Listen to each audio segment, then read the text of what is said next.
Oui, chers téléspectateurs, il s'appelle Corneille Mwanza, le monsieur que vous apercevez sur les images tout à l'heure.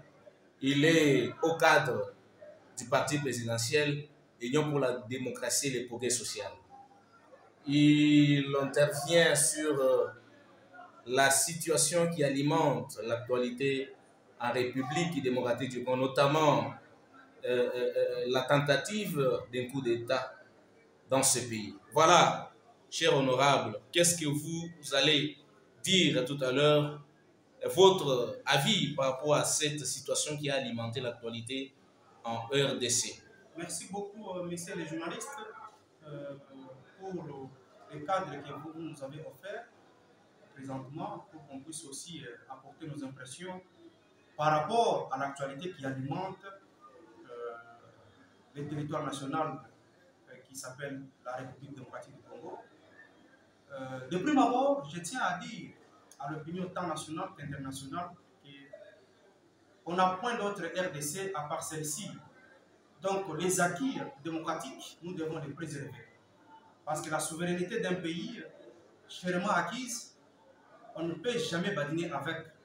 Nous appelons à tous les peuples congolais, quelles que soient nos tribus, nos divergences politiques, nos clans et autres, toutes les couches sociales possibles, à préserver les acquis de la démocratie, les acquis de la souveraineté et les acquis de la protection à tous les niveaux de notre territoire national.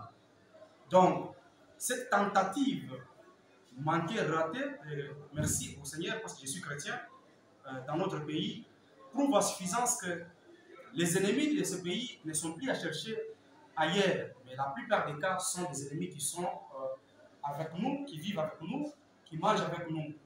Donc, un Congolais épris du patriotisme est censé dénoncer, est censé pointer du doigt, est censé apporter des informations qu'il faut pour que de tels comportements soient mis hors d'état de nuire pour que la sécurité de notre pays soit vraiment protégée. Pour ajouter un autre élément, vous savez, à un certain moment, ce sont des éléments qui nous sautent aux yeux par le simple fait que nous avons la constitution de notre pays qui est un contrat social, le cadre qui nous régit, un seul cadre.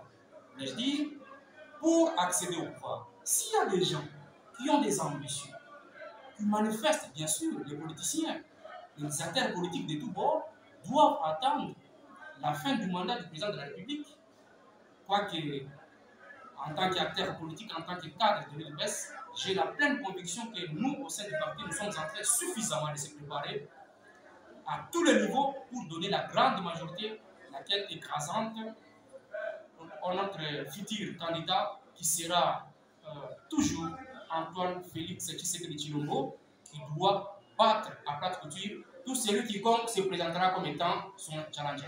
Donc, à cet effet, nous devons aller aux élections.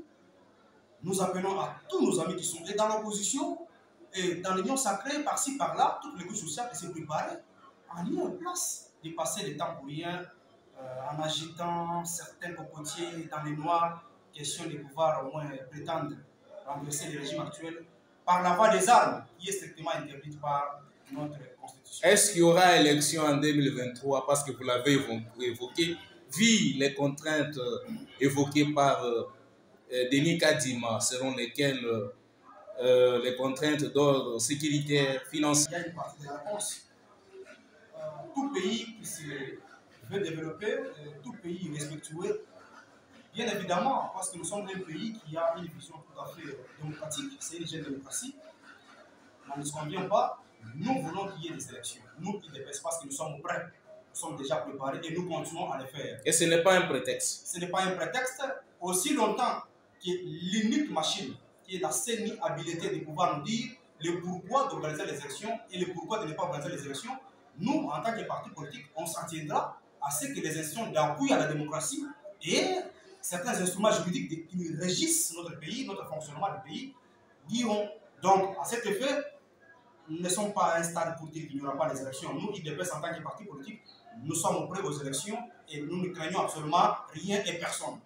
Donc, à moins qu'il y ait d'autres contraintes, là, c'est dans les chefs des institutions, je venais de les souligner, d'appui à la démocratie, notamment la Cour constitutionnelle, la CENI et tant d'autres. Mais qu'à cela ne tienne, l'UDPS, c'est une machine, vous le savez bien, qui écrase tout à son passage, monsieur le journaliste. Voilà, merci beaucoup, cher honorable, au cadre de l'UDPS Tshisekedi. Nous vous disons merci pour avoir répondu à toutes nos questions.